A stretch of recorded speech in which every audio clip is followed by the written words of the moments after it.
What does the future of education look like? At Matchbook Learning, we dream of designing the future of education. But where do you start? We would argue that you would start at the very bottom. The very worst performing public schools in our country that are serving our most desperate children. And why start there? If we don't design a system that meets the needs of those children, we'll never have a future education system that meets the needs of all children. But what does the bottom look like? Brenda Scott is a K-8 school in Detroit, Michigan. If you were to visit this school, you'd immediately be impressed by the architecture. Amazing, impressive, expansive, modern. But the building doesn't tell the whole story. You see, last year before we arrived, out of 832 students, only 7 were proficient in either reading or math. 7. Now, if you think I'm over-dramatizing the impact of public education and its current state in this country by pulling this one example, consider this, that we could have gone to any zip code in America that's in the bottom 25% income-wise, and the chances of those kids getting a college degree by age 25 is just 9%. The number of schools like Brenda Scott that are chronically failing are projected to reach 20,000 in number in just 2 years. And in 2 years, an amazing thing will happen. For the first time in our nation's history, we'll adopt a single set of national education standards called the Common Core. And these Common Core standards will be benchmarked to the very best in the world, to education systems like Singapore and South Korea, Finland. And what do you think is going to happen to the number of chronically failing schools when we significantly raise the bar on what our kids are expected to learn and to know in order to be internationally competitive? The number of turnaround schools is likely to skyrocket. But these schools in these bottom 25% zip codes are trapped inside cycles of poverty, homelessness, abandonment. Is it fair to ask any school to overcome these gravitational forces? I could show you many images like this one that surround our schools, but that would be an incomplete story. I'd rather show you an image of inside the school. You see, inside the 4 walls, you get a different image. You get hope. You get kids like Jalen, a 5th grader, who dreams of one day becoming a CIA agent. He wants to be a patriot and defend our country. Jalen doesn't know that statistically, he's got a 9% chance of making his dream. So the future of education rests for us on one single question. How do we help Jalen? I don't mean how do we help him in a one-off way.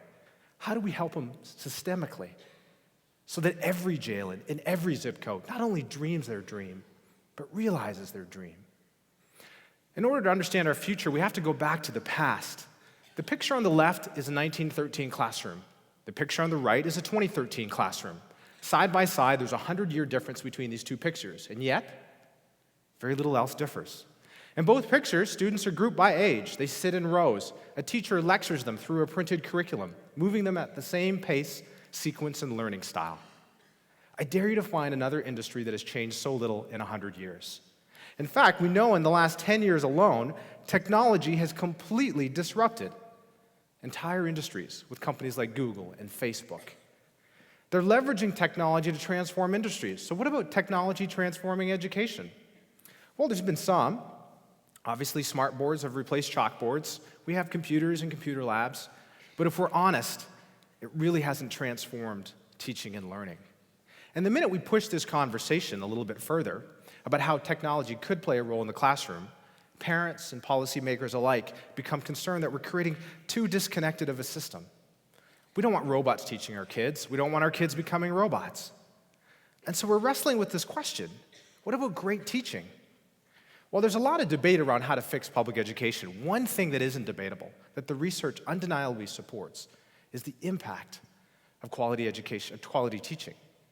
The single most important determinant of your child's academic success isn't technology, isn't poverty or economic or family background. It's the quality of the teacher that stands in front of him or her. Think about that. Quality teaching trumps poverty. Benjamin Bloom, a researcher, 30 years ago did some amazing research that actually provides us a clue, a window on what the future of education could look like.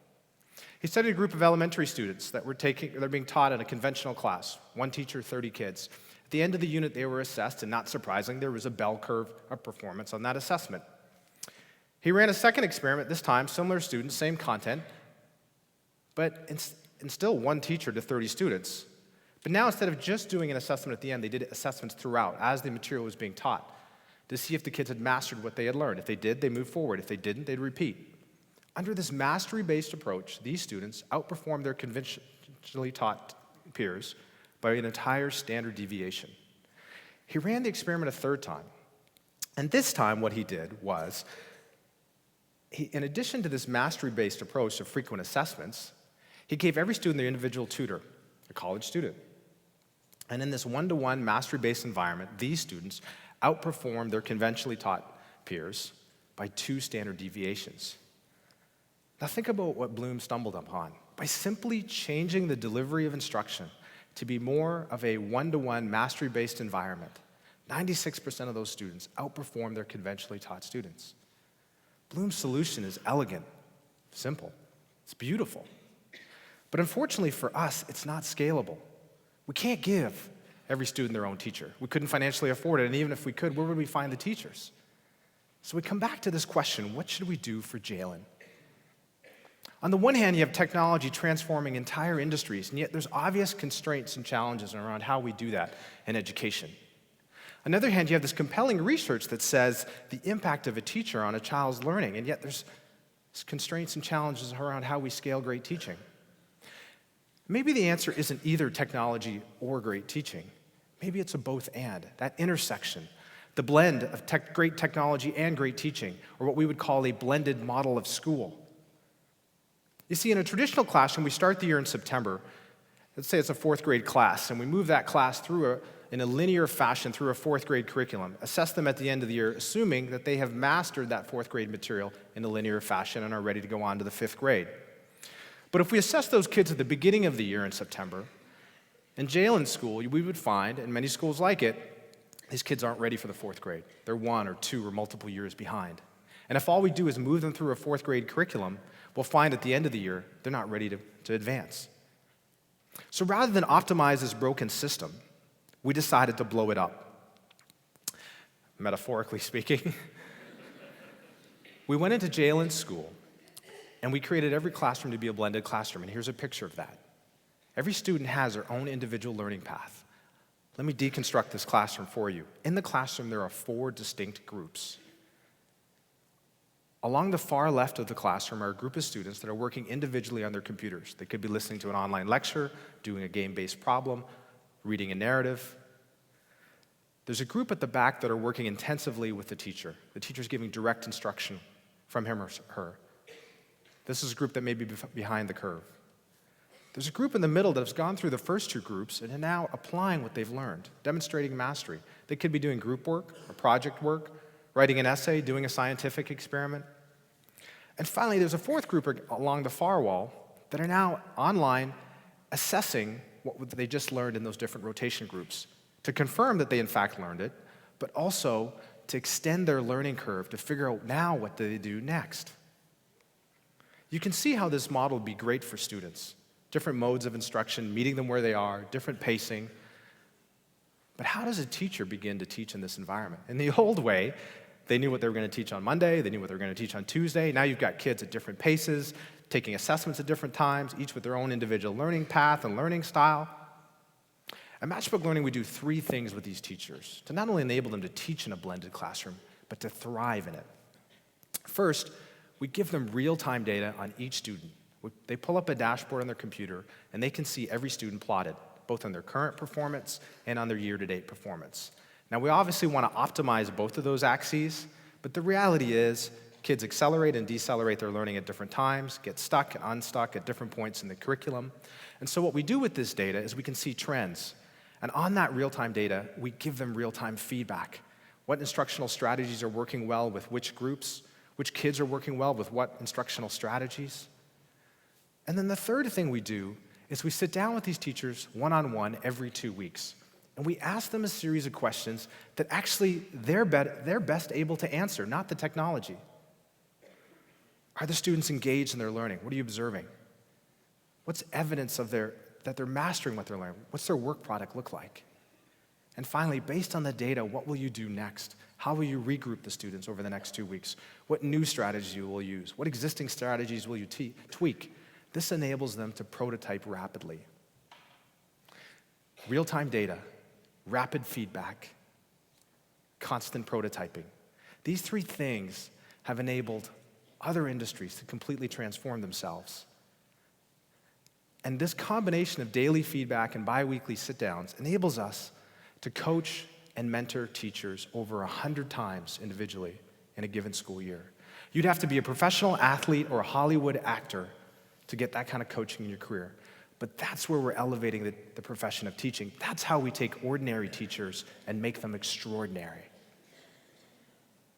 See, our hope is that in September, at the beginning of the school year, if we start these kids not at their age or grade level, but where they actually are academically, and move them through individual learning paths, within small groups, within classrooms led by a teacher, in a blended environment, we can see by June that some of these kids would make a year's worth of growth, some 2, some even 3.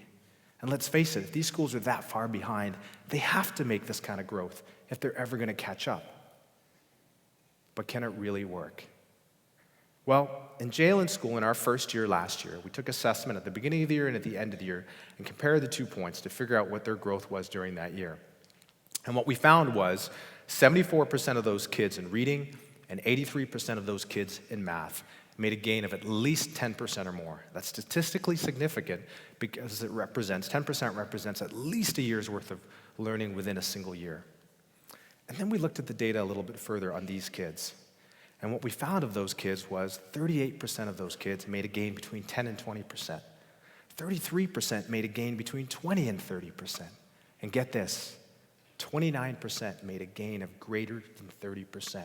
That's more than 3 years' worth of learning in a single year.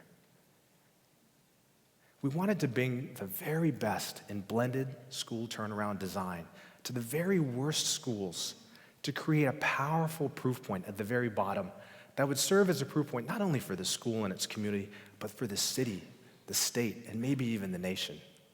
Our inspiration for this was Chuck Yeager.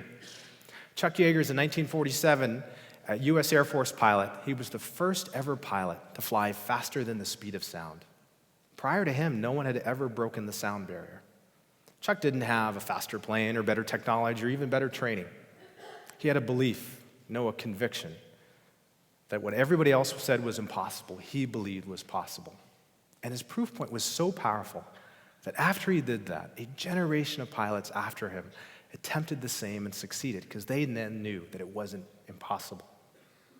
So much so that today, the sound barrier really isn't a barrier. It's routinely broken. What would happen within this unending sea of chronically failing schools, or turnaround schools as they're deemed?